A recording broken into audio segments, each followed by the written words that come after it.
Всем привет! Сегодня я расскажу вам про подругу, которая решила меня подставить. Как-то раз я дружу с своей подругой, и давайте назовем ее Лиза. Не хочу говорить ее настоящее имя. Мы пришли в магазин «Магнит» за ППшкой. У меня были тогда деньги, а у нее не было. И, мы зашли в отдел с ППшками, а у меня тогда был рюкзак.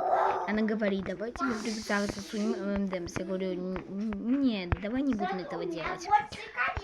Она говорит: ну ладно. Я подошла к продавцу и пропиваю товар. А моя подруга что-то там копошится около каких-то игрушек. Там стояли такой отдел.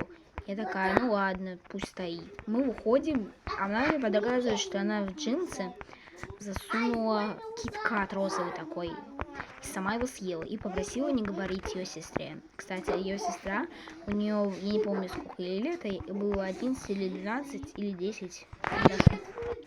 Я даже прям до конца не знаю, ну ладно. Вот. И один раз мы поссорились. Типа, они начали смеяться над том, что моя бабушка играет в одну игру. Не буду говорить ее название. Вов 2 скажу сейчас название. Вов 2. Вот. Мы тогда поехали за босоножками мне.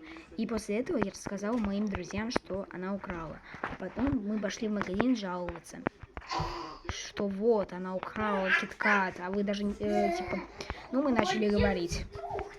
А эта девочка, вот эта девочка, которая украла, она пришла с сестрой и говорит, что прям ее сестра изменилась сразу же в мнении. Кстати, после того, как мы поссорились, она начала меня обзывать. Я забыла сказать, что.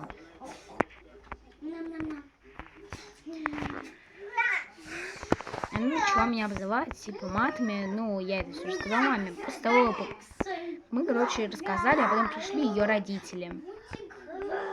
Я говорю, что вот они меня позвали поговорить, я говорю тогда, ваша дочь украла кит-кат. Она говорит: правда, что ли? А ее там был папаша.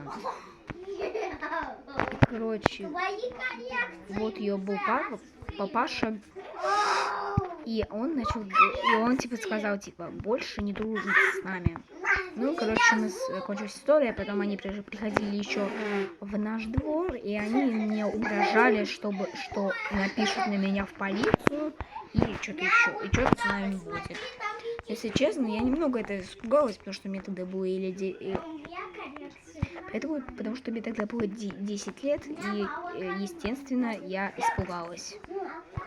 Вот, что случится, я даже хотела переехать, даже говорю такая: может, переедем? Но в итоге они мне ничего не сделали, мы больше просто с ней не дружили.